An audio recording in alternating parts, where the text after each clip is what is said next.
Hello and welcome to the Comic Book Report, where we review comics and graphic novels so you can get an idea of what to read. In today's video, I'll be interviewing my dad, as he recollects collecting comic books growing up between the late 1960s and the late 1980s. Before and after the interview, we spent some time going through parts of his collection. I'm including a couple of the highlights throughout the interview, and with that, please enjoy.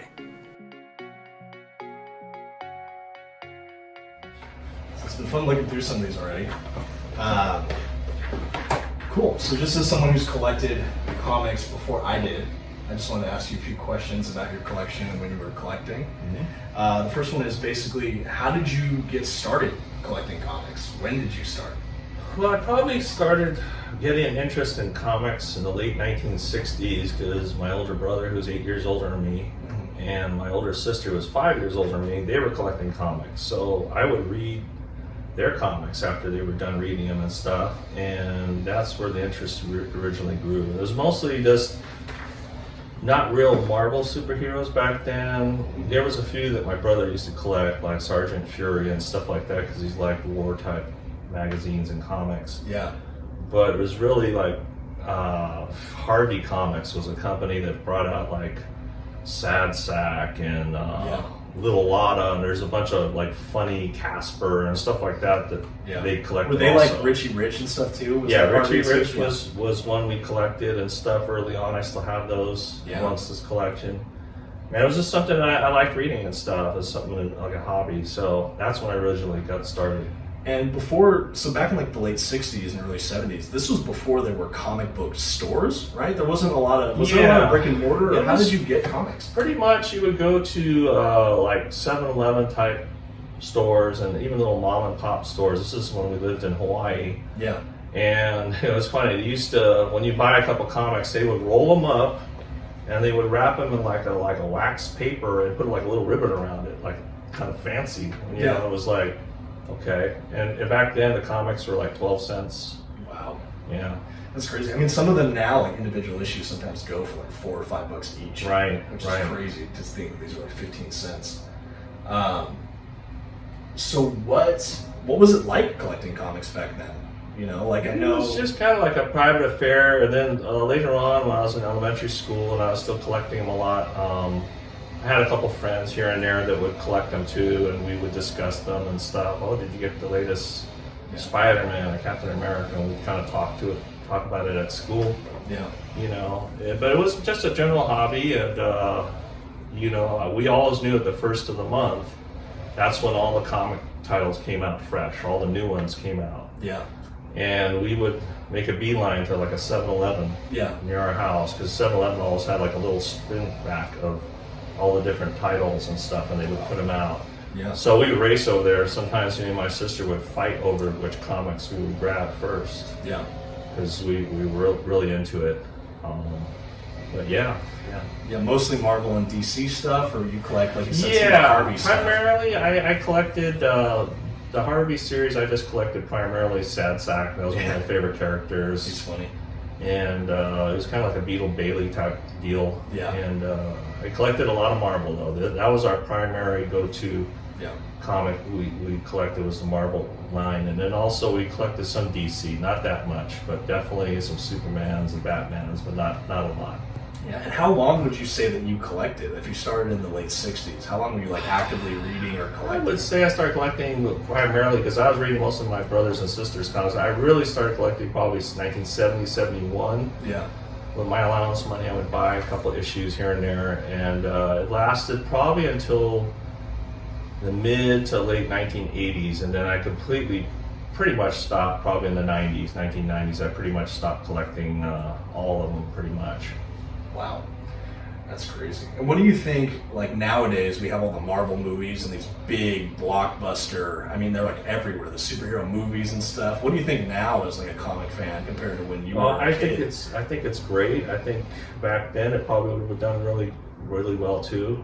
I think there was a lot of fans in general of comics back during that era, and I think the movies would have done good back then too.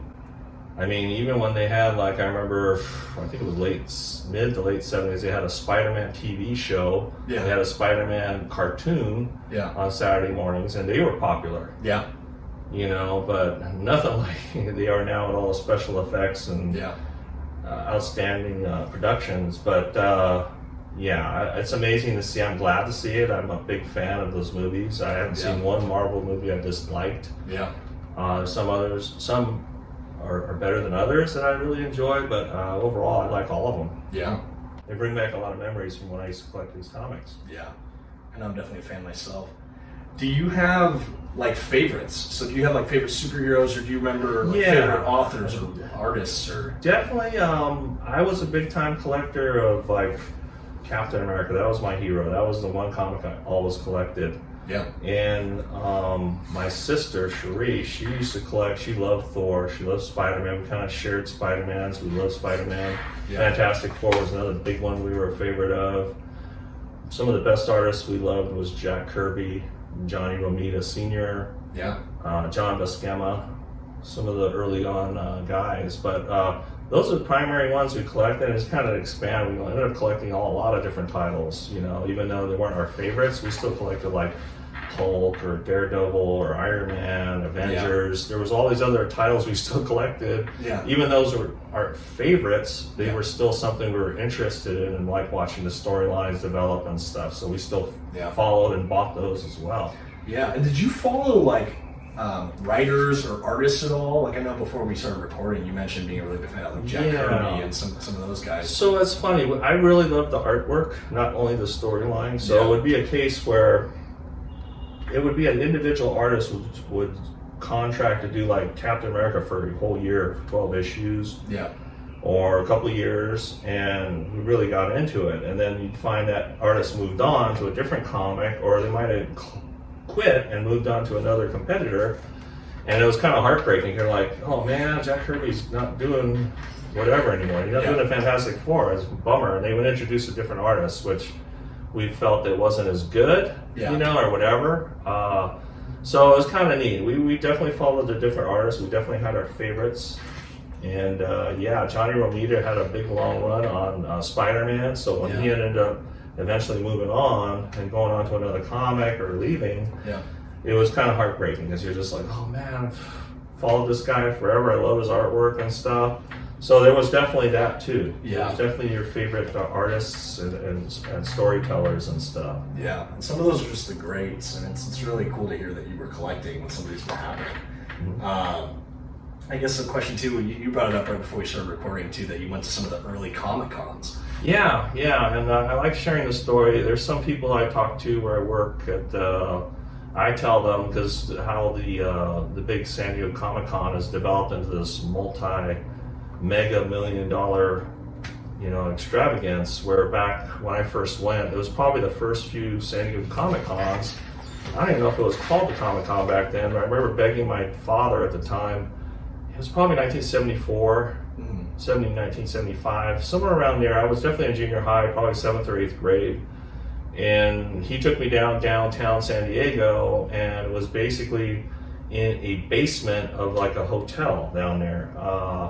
It was not a big production in any means. It was basically probably around 30, 40 tables of guys, mostly hippies during the early 70s, sitting at these tables, and they were just had their comics piled up in cardboard boxes, and they were peddling them. They were selling them and stuff.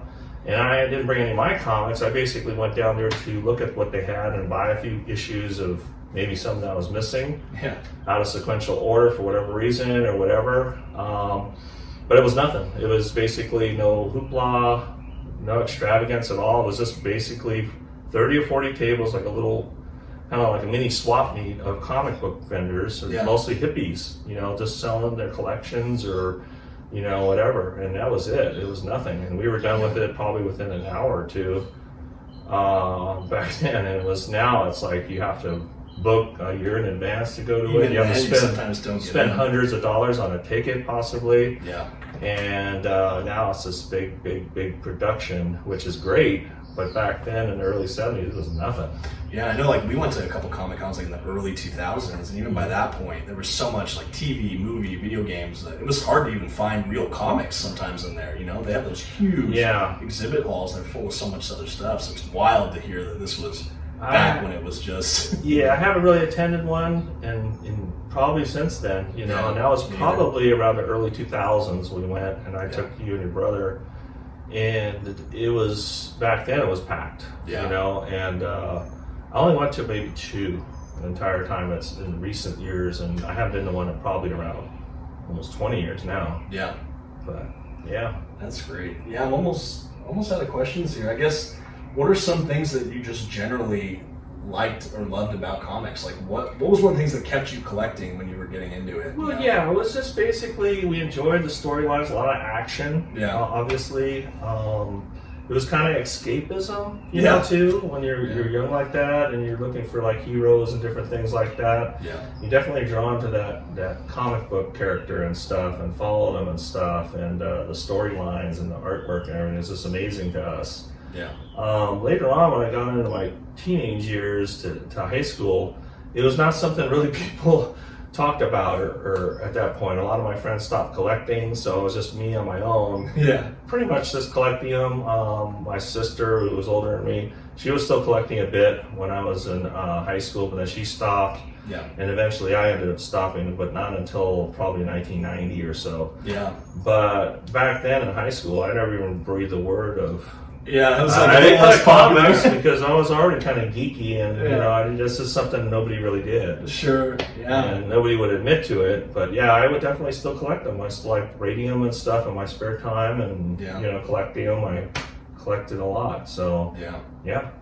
That's awesome. I guess in closing, do you have any other thoughts or anything else you'd like to share, just kind of about anything? Yeah, it's just I kind of miss those days. It definitely brings you back to a time in your life, and innocence and stuff, and things like this, like baseball cards and comics. Yeah.